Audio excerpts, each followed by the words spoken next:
Peel the skin? Okay. নমস্কার, welcome back to a new vlog. কেমন আছেন সবাই? তো আজকে এখন বাজছে দুপুর 3টে। আমরা আজকে এই খাওয়া দাওয়া করলাম আধ ঘন্টা আগে। আজকে অনেক দেরি হয়ে গেছে, আসলে গল্প করতে করতে দেরি হয়ে গেছে, বুঝতেই পারিনি। তো যাই হোক, খাওয়া দাওয়া করে আমি এই মাত্র স্নান করছি। আজকে আমরা একটু মন্দিরে যাব, অস্টিন সাই টেম্পলে। কিন্তু সুধা রেডি হয়ে গেছে মন্দির যাবে বলে। জামাটা ওর একটু বড় হচ্ছে, তবু ওর পছন্দ মতো এই জামাটাই ও পরবে। আবার সানগ্লাস পরেছে উল্টো করে। তুমি কোথায় যাবে আজকে? মন্দির যাবে? টেম্পল? নতুন জামা পরেছে, কোথায় যাবে তার নেই ঠিক। এটা ওর পছন্দ করে পরেছে। চলো, চুলটা বেঁধে দেবো, চলো। তো আমিও রেডি হইনি, মা বাপিও এখনো রেডি হয়নি, একমাত্র সুধা রেডি হয়েছে। সুধার বাবা এখন একটা ছোট্ট পাওয়ার ন্যাপ নিচ্ছে, আর তার সাথে ঘোড়া আজকে 12:30 একটা নাগাদ ঘুমিয়েছে, এখনো ওঠার নাম নেই। রেডি দিদু দাদা? রেডি? তুমি তো রেডি? দিদু দাদা রেডি? দিদু দাদাও রেডি হয়ে গেছে। চলো, খেয়ে শেষ করো। আমরা এই মাত্র রেডি হলাম, তো রেডি হতে হতে 5টা বেজে গেছে।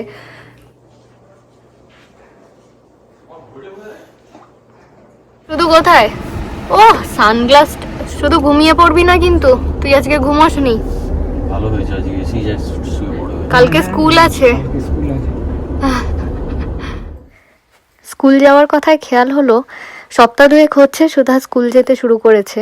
তো আমরা প্রথম দিন যেদিন ও স্কুলে যায় সেদিন খুব এক্সাইটেড ছিলাম দেখার জন্য যে সুধা কিরকম রিয়াক্ট করে। চলো, পাপা ব্রেকফাস্ট বানিয়েছে তোমার জন্য, চলো। শুধু ইজ রেডি, লেটস গো। তুমি ব্রেকফাস্ট করবে না? শুধু কই গো, তুমি ব্রেকফাস্ট করবে না? শুধু বাই করে দাও। বাই টু দিদু দাদা। শুধু কেমন লাগছে তোমার? কোথায় যাচ্ছ তুমি? স্কুল? কিছু বলবি না? তোর এখনো ঘুম ছাড়েনি? কি রে? সুধা কোনোদিনই সকাল সকাল ঘুম থেকে ওঠে না। ভেবেছিলাম সেদিনও উঠতে চাইবে না, কিন্তু উঠে গিয়েছিল তো একবার ডাকতেই। আসলে আমরা ওর আগে রেডি হয়ে গিয়েছিলাম, যাতে আমাদের দেখে ও চট করে ঘুম থেকে উঠে রেডি হয়ে যায়। তো ঠিকঠাকভাবে রেডি হয়ে গিয়েছিল, কিন্তু ব্রেকফাস্ট করেনি। আসলে সকাল সকাল ওঠার অভ্যেসও নেই, আর ব্রেকফাস্টও করার অভ্যেস নেই, যার ফলে সেদিনকে ব্রেকফাস্ট না করেই ও স্কুলে গিয়েছিল। প্রথম দিন বলে আমিও স্কুলে গিয়েছিলাম। তো সেদিন 8টা নাগাদ ওকে ক্লাসে ছেড়ে আসি। তখনও সেরকম ক্লাসে স্টুডেন্টরা আসেনি, একজন মোটে এসেছিল।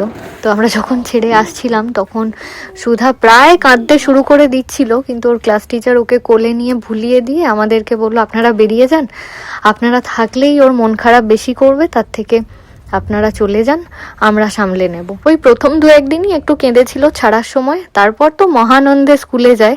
বরং স্কুল থেকে যখন বাড়ি আসে তখন মুড অফ করে বাড়ি আসে।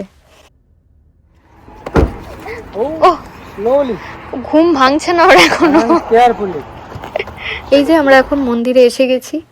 আপনারা তো জানেনই এই মন্দিরটা আমরা বরাবরই আসি, কারণ এটা আমাদের বাড়ি থেকে কাছেও হয়, আর এখানে আসতে আমাদের খুবই ভালো লাগে। আমরা চেষ্টা করি মাসে একবার করে এখানে আসার।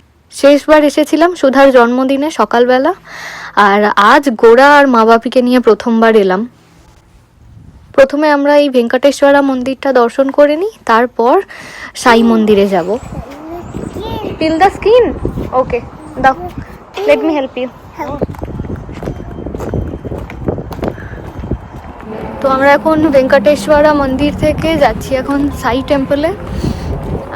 সুধা বাপির কোলে চড়েছে। আসলে ওর গাড়িতে আমরা জুতো খুলে রেখে এসেছি, আর খালি পায়ে হাঁটতে অসুবিধা হবে বলে ওকে কোলে নিয়েছে। ওই যে কোলে চেপে যাচ্ছে, আর গোড়া গাড়িতেই রয়েছে। আসলে বাইরে এখন একটু হাওয়া দিচ্ছে, যার জন্য ওকে যাতে বাইরের হাওয়াটা না লাগে সেই জন্য গাড়িতে করে ওকে ওদিকে নিয়ে যাওয়া হয়েছে আর কি। এমনিতেই আজকের ওয়েদারটা খুব প্লেজেন্ট, এখন 25 ডিগ্রি সেলসিয়াস টেম্পারেচার, তবুও হাওয়া দিচ্ছে তো, যে কোনো সময় ঠান্ডা লেগে যেতে পারে। আজকে মন্দির ফাঁকা।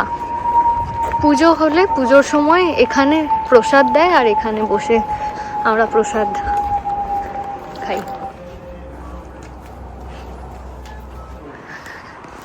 Now you sit here and eat bananas. Yes, yes. This is your table. Yes. আমি সুধাকে নিয়ে বাইরেটা বসেছি, কারণ ও কলা ছাড়া মন্দিরের ভেতর ঢুকবে না। আর মন্দিরের ভেতরে কোনো ধরনের খাবারের জিনিস নিয়ে ভেতরে ঢোকা যাবে না।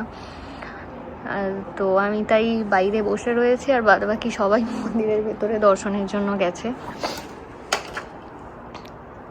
আজকে মন্দিরে সেরকম দেখছি লোকজন বিশেষ নেই, ফাঁকা ফাঁকাই আছে, খুব কম সংখ্যক লোকজনই রয়েছে। আসলে রবিবার তো, হয়তো সে কারণেও হতে পারে। এখন প্রায় 6টা বেজে গেছে। প্রসাদ খেতে খেতে পুরো মন্দির ঘুরে বেড়াচ্ছে খালি পায়ে। কত সুন্দর ভাবে খাচ্ছে বলতো, মন দিয়ে বলে না। সানগ্লাস আর খুলবে না। এখন আমরা সবাই বাড়ি ফিরছি। আরও একদিন আসার ইচ্ছে আছে। মা বাপি থাকাকালীনই ভাবছি একদিন আসবো, সেদিন সকালের দিকে পুজোটা অ্যাটেন্ড করব। তোর প্রসাদ এখনো শেষ হচ্ছে না, আবার গান জুড়েছে। আমিও যখন প্রথম এসেছিলাম এখানে, প্রায় দিনই আমি সিট বেল্ট বাঁধতে ভুলে যেতাম। সুধার বাবার অফিসের জন্য উইকেন্ড ছাড়া তো আমাদের বেড়াতে যাওয়া সম্ভব হয় না, তাই গত উইকেন্ডে স্যান অ্যান্টোনিও সি ওয়ার্ল্ড ঘুরতে গিয়েছিল সবাই মিলে। আর স্বাভাবিকভাবেই সেই দল থেকে আমি আর গোড়া বাদ পড়েছিলাম। মা যাওয়ার আগে একটু খুঁতখুঁত করছিল, বলছিল তুই একা থাকবি, যদি কোনো অসুবিধা হয় তাহলে কেউ সাহায্য করার থাকবে না। অসুবিধা কিছুই হয়নি, বরং সুবিধেই হয়েছিল। যেহেতু সুধা বাড়িতে ছিল না, গোড়া খানিকক্ষণ বেশি সময় নিশ্চিন্ত হয়ে ঘুমোতে পেরেছিল। ও বাড়িতে থাকলেই গোড়াকে অতিষ্ঠ করে ফেলে। একবার চুল ধরে টানে, একবার খোঁচা দেয়, নইলে চিৎকার চেঁচামেচি, এসবের জন্য বেচারা ঘুমোতেই পারে না। তবে সুধা স্যান অ্যান্টোনিও ঘুরতে গিয়ে মা ছিল না বলে মন খারাপ হয়েছিল তেমনটা নয়। ওর বন্ধুদের সাথে ভালোই আনন্দে কেটেছিল সারাদিন। বরং আমি বাড়িতে বসে বসে ভাবছিলাম যে কি করছে, খাচ্ছে কিনা, কাঁদছে কিনা।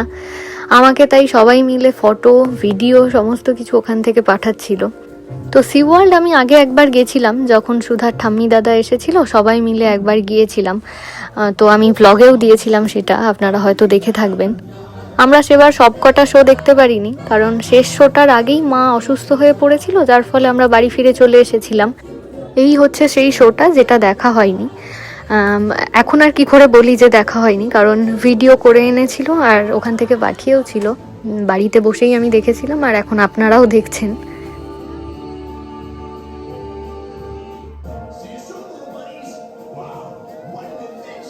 বাড়ি চলে এসছি, চলো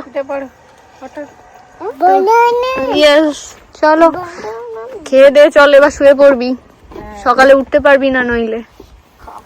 মন্দির থেকে ফিরে এসে রাতের খাবার বানাতে শুরু করেছি, যদিও আজ একটু দেরি হয়ে গেল অন্যান্য দিনের থেকে। আজকে রাতের খাবার হচ্ছে কুমড়োর তরকারি, সাথে মুগের ডাল। মা ওদিকে আটা মাখছে, রুটি হবে এরপর। আর সুধার এসে একটু খিদে পেয়ে গিয়েছিল, তাই ওর জন্য ওভেনে একটু পিৎজা গরম করতে দিয়েছি। আমি রান্না করতে করতেই টেবিলটা অ্যারেঞ্জ করে রাখছিলাম, যাতে রান্না হয়ে গেলেই সুধাকে খাইয়ে দিতে পারি। ও বাপির সাথে খেলতে খেলতে দেখতে পেয়েছে যে টেবিলে জিলিপি রাখা আছে, সোজা দৌড়ে এসেছে টেবিলে। আচ্ছা খুলে দিচ্ছি, দাঁড়াও। Take only one. দাঁড়া চুলটা বেঁধে দিই, দাঁড়া ওয়েট। কেমন খেতে? ভালো? How is it? আর লাগবে? নাও তোমার white rice. It's so hot, okay be careful. আমাদের রাতের খাবার সব রেডি হয়ে গেছে। আমি সুধাকে খাওয়াচ্ছিলাম। রুটি দিয়ে জিলিপি ঠিক ওর পছন্দ হলো না, আবার ওর সাদা ভাত লাগলো। তো খেতে খেতে এখন টিভিও দেখছে। তো যাই হোক, আজকের ভ্লগটা তাহলে এখানেই শেষ করছি। দেখা হচ্ছে পরের ভ্লগে। আপনারা সবাই ভালো থাকুন। নমস্কার।